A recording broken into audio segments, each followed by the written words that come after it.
तो देखिए कि लास्ट वीडियो के अंदर मैंने आपको सेल्स रेशियो के दो पार्ट बताए हैं, जिसके अंदर एक तो सिंपल सा जहाँ पर आपकी सेल पूरे साल इक्वल रहती है, तो वहाँ पर अगर इक्वल रहती है तो आपका टाइम रेशियो सेल्स रेशियो दोनों बराबर रहते हैं।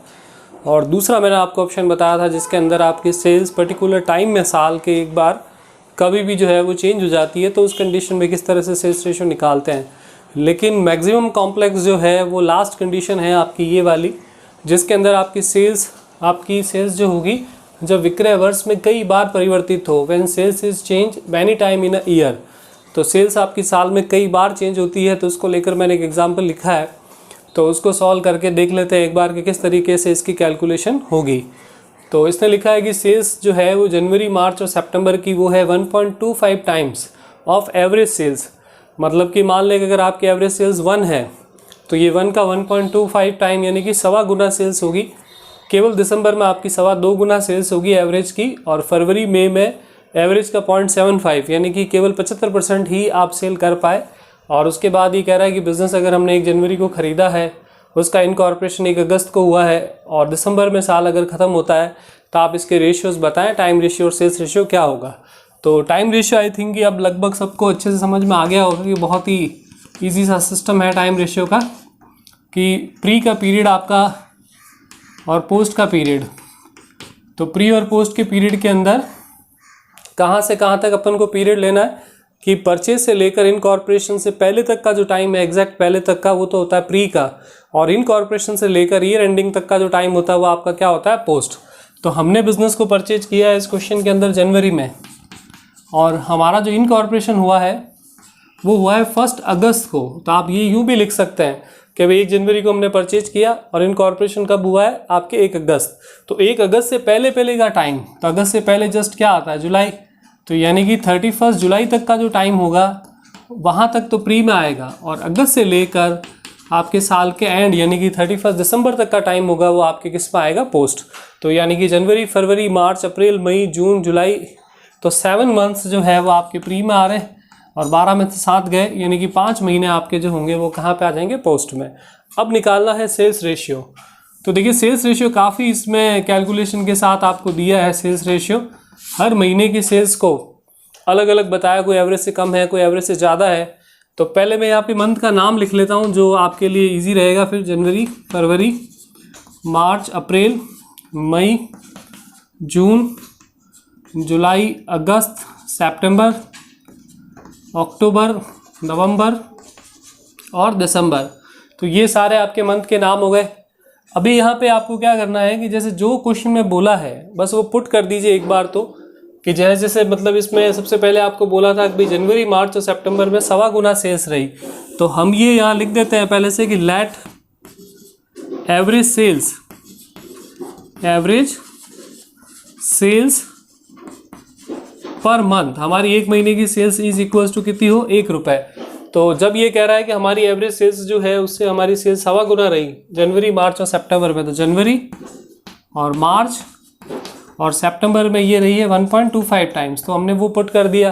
फिर ये कह रहा है दिसंबर में हमारी सेल्स है वो 2.25 गुना रही, तो दिसंबर में हम लिख देंगे 2.25 टाइम्स, तो ये दिसंबर की सेल्स हो गई। और उसके बाद इसने लिखा है कि फरवरी और मई में 0.75, तो फरवरी और मई इन दोनों में आपकी रही है 0.75। इतना लिखने के बाद ज़्यादातर स्टूडेंट इस क्वेश्चन में एक बड़ी एरर कर देते हैं, वो ये है कि ज़्यादातर स्टूडेंट को ये लगता है कि जैसे आपको जिस मंथ में जितनी दी हुई है वो तो आपने लिख दी, लेकिन बाकी जितने भी मंथ बचे हैं वहाँ पर वो क्या करते हैं कि सिर्फ 1 लिख देते हैं, यानी कि एवरेज सेल्स। जबकि क्वेश्चन में ऐसा कहीं जिक्र नहीं है कि भाई जहाँ पर आपको सेल्स नहीं दी है वहाँ पर आप 1 लिखिए, क्योंकि अगर क्वेश्चन में ऐसा लिखा होता कि रिमेनिंग मंथ्स में हमने एवरेज सेल्स की है तब तो हम 1 लिख देते, लेकिन ऐसा लिखा नहीं। तो ज़बरदस्ती अगर आप बची हुई सारे ब्लैंक्स जो जगह जितने भी मंथ्स है वहाँ पे 1 लिखेंगे तो वो डेफिनेटली पूरी तरह से गलत हो जाएगा। तो इसमें करना क्या पड़ता है, इसका सिस्टम ये होता है कि हमने ये माना कि हमारी पर मंथ की सेल्स जो है कितनी है, 1, तो इसका मतलब कि total sales for the year यानी कि पूरे साल की सेल्स कितनी होगी। तो अगर 1 रुपये 1 महीने की है तो यानी कि 12 महीने की सेल्स हमारी कितनी हो जाएगी, 12 रुपये। और अभी मंथ बचे कितने, देखिए अभी मंथ कितने बचे हैं, जैसे कि 1, 2, 3, 4, 5 और 6 महीने तो हो गए। तो इसका मतलब कि जो सेल्स बची हुई है वो कितने महीनों की है, 6। तो अभी ऊपर मैं यहाँ लिख देता हूँ, इसको मिटा के एक बार। तो sales of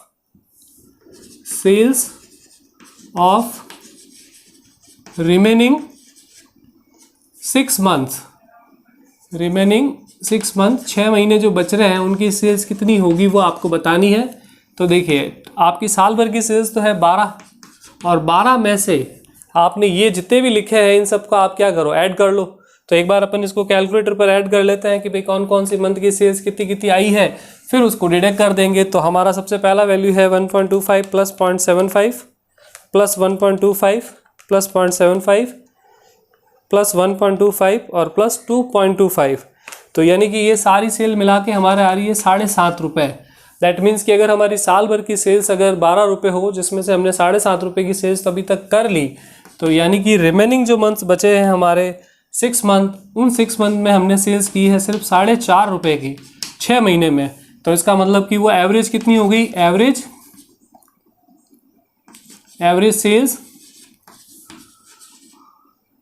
of remaining 6 months. तो मतलब बचे हुए जो 6 मंथ्स है उसकी सेल्स आपकी कितनी हुई वो आपको पता चल जाएगा। 6 मंथ्स तो 4.5 रुपये की सेल्स अगर 1 महीने में है, 6 महीने में है, तो 1 महीने में कितनी होगी, तो 6.5 को डिवाइड कर दो आप, 4.5 को डिवाइड कर दो 6 से, तो यानी कि आंसर आ रहा है 0.75 रुपीज़। यानी कि जिन महीनों में आपने सेल्स क्वेश्चन के अंदर नहीं दी है तो उन महीनों की सेल्स आपकी जो है वो कितनी रहेगी, 0.75। तो जहाँ जहाँ जगह बच गई है, जैसे यहाँ बच गई, फिर आपके यहाँ पे बच गई, फिर इस मंथ में, और फिर अगस्त में बच गई, और अक्टूबर में 0.75, और नवंबर में भी आपके कितना आ जाएगा 0.75। आपने अब सारे के सारे वैल्यूज़ लिख दिए।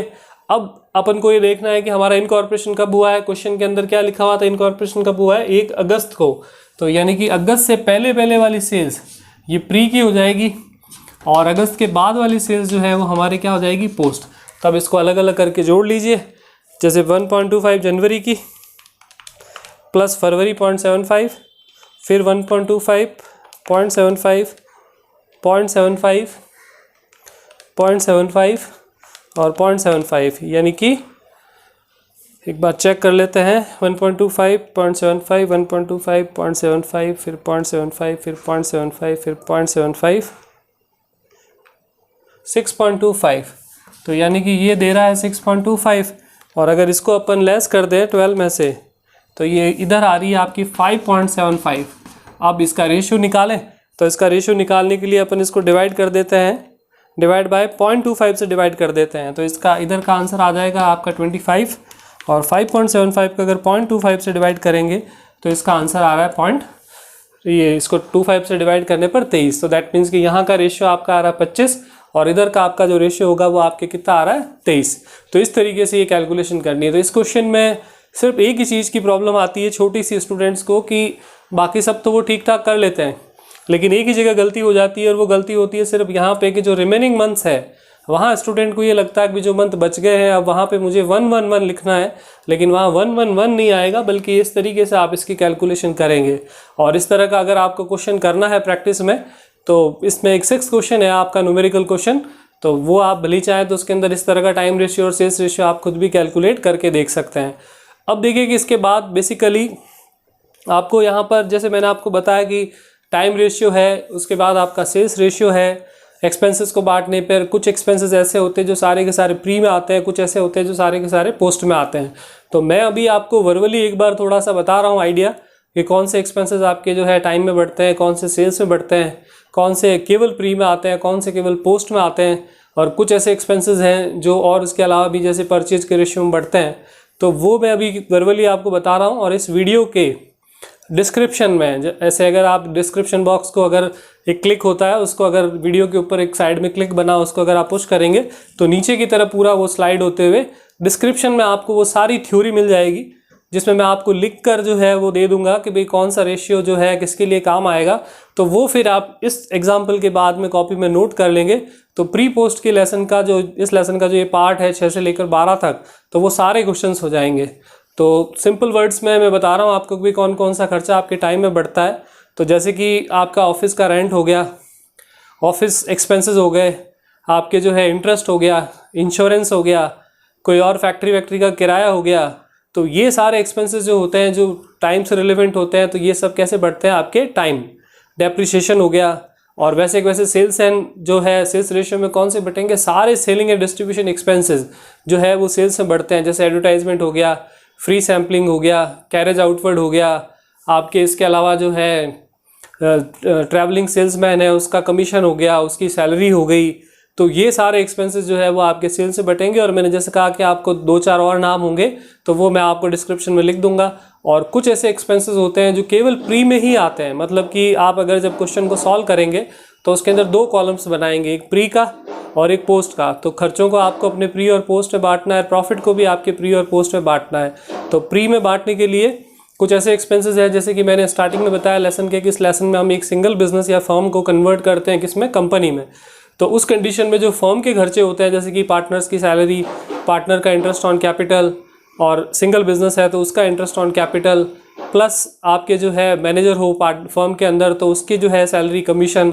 तो ये खर्चे सिर्फ और सिर्फ आपके कहाँ पे आएंगे, ये प्री में आएंगे, बिकॉज ये सिर्फ आपकी फर्म में हो सकते हैं। और जब कंपनी बनती है तो उसके बाद के खर्चे वो सिर्फ पोस्ट में आएंगे, जैसे कि director fees, managing director remuneration, discount on issue of share, share issue expenses, preliminary expenses, underwriting commission, provision for income tax, dividend paid. तो ये सारे खर्चे, इंटरेस्ट ऑन डिबेंचर्स, ये सारे खर्चे सिर्फ और सिर्फ कब बनते हैं, जब कंपनी बन जाती है उसके बाद होते हैं। तो इसीलिए इन सारे खर्चों को केवल पोस्ट में रखते हैं। और एक खर्चा जैसे कि कैरेज इनवर्ड होता है जो कि परचेज पर लगता है, तो उसको आप कौन से रेशियो में बांटेंगे, एक्सपेंसेस में, परचेज। फिर कुछ इनकम्स के बारे में भी है कि भाई इनकम के कुछ पॉइंट्स हैं जिनको हम बांटते हैं। तो डिस्ट्रीब्यूशन इनकम के अंदर पहला पॉइंट होता है आपका ग्रॉस प्रॉफिट, जो क्योंकि आपको हर क्वेश्चन में यहाँ पर जो 6 से लेकर 12 क्वेश्चन है उसमें हर क्वेश्चन में आपको प्रॉफिट एंड लॉस ही बनाना है। और आपको अच्छे से पता होगा कि प्रॉफिट एंड लॉस अकाउंट जब हम बनाते हैं तो सबसे पहले बाय साइड में अपन क्या लिखते हैं, ग्रॉस प्रॉफिट। ग्रॉस प्रॉफिट का रेशियो, ग्रॉस प्रॉफिट हमेशा किससे डिपेंड करता है, सेल्स पर। इसलिए ग्रॉस प्रॉफिट कौन से रेशियो में आप डिस्ट्रीब्यूट करेंगे, हमेशा सेल्स के रेशियो में। इसके अलावा आपको कोई रेंट मिलता है प्रॉपर्टी से, या इन्वेस्टमेंट पे कोई इंटरेस्ट मिलता है, डिविडेंड मिलता है, तो वो कौन से रेशियो में बांटेंगे, टाइम के रेशियो में। कुछ ऐसी इनकम है जैसे शेयर ट्रांसफ़र फीस जो कंपनी बनने के बाद मिलती है, तो वो पूरी आप कहाँ लिखेंगे, पोस्ट में। और अगर आपको डिस्काउंट मिलता है तो डिस्काउंट आपको रिसीव होता है किसके ऊपर, परचेज पर, तो वो कौन से रेशियो में बटेगा, परचेज। तो ये जो थ्योरी है, ये सारी थ्योरी मैं आपको डिस्क्रिप्शन में लिखूंगा। और ये आप प्रॉपर तरीके से अगर कॉपी में लिख कर इनको एक बार लर्न कर लो तो फिर आपको इनके क्वेश्चंस में कोई दिक्कत नहीं आएगी, क्योंकि इन क्वेश्चंस के अंदर आपको बेसिकली केवल सेल्स और टाइम रेशियो निकालना है। और फिर उसके बाद में आपके पास जो भी एक्सपेंस और इनकम होंगे उनको आपको प्री पोस्ट में बांटना है। और एक इसके अंदर स्पेशल रेशियो भी होता है इंटरेस्ट टू वेंडर के लिए। इंटरेस्ट टू वेंडर के लिए स्पेशल रेशियो होता है कि जैसे मैंने आपको इसमें बताया कि अगर हम किसी बिज़नेस को परचेज करते हैं तो हमको परचेज कंसिडरेशन देना पड़ता है, लेकिन परचेज कंसिडरेशन बहुत बड़ा अमाउंट होता है। तो कई बार परचेजिंग कंपनी को थोड़ा टाइम लग जाता है उसका पेमेंट करने में। तो टाइम लगने के कारण उसको थोड़ा इंटरेस्ट जो है वो पे करना पड़ेगा। तो वो इंटरेस्ट जो पेमेंट करेंगे वो क्या होता है कि अलग ही एक उसका एक पीरियड बन जाता है। जैसे मान लीजिए यही क्वेश्चन होता कि आपने जो है आपका जनवरी में बिज़नेस खरीदा, इनकॉर्पोरेशन आपने जो किया है वो कब किया, अगस्त में। तो ऐसा होता है कि आपने मार्च में ही अपना पेमेंट कर दिया इंटरेस्ट का, तो सारे के सारे 3 महीने जो है वो कहाँ चले गए, प्री में। तो आपको इसका अलग से टाइम रेशियो जो है काम में लेना पड़ा कि सारा इंटरेस्ट आपको कहाँ लिखना पड़ा, केवल प्री में। मान लीजिए कि आपने जो है 1 अक्टूबर को अपना इंटरेस्ट समेत पेमेंट किया, तो आपके जनवरी से लेकर जुलाई तक के मंथ हो गए प्री में, और अगस्त और सितंबर, 1 अक्टूबर को अगर पेमेंट किया तो अगस्त और सितंबर आपके कहाँ आ गए, पोस्ट में। तो दैट मीन्स कि इंटरेस्ट टू वेंडर के लिए आपको अलग से कैलकुलेशन करनी पड़ेगी टाइम रेशियो की कि कितने महीने का इंटरेस्ट जो दिया वो प्री के टाइम से रिलेवेंट है और कितना पोस्ट। तो ये सारी थ्योरी मैं अभी जैसे बोल के इस तरह से तो लिखवा नहीं सकता, तो इसीलिए मैं आपको डिस्क्रिप्शन में लिख रहा हूँ। तो आज आप इसको लिख लीजिए और नेक्स्ट वीडियो से फिर मैं आपको क्वेश्चन करवाऊँगा। और सिर्फ ये जो मैंने अभी आज और लास्ट वीडियो में जो बताया थे, तो वो चीज़ों को अगर आप ध्यान रखते हो तो ये लेसन आपको ईजिली, आधा लेसन आपका जो है वो कंप्लीट हो जाएगा। Thank you.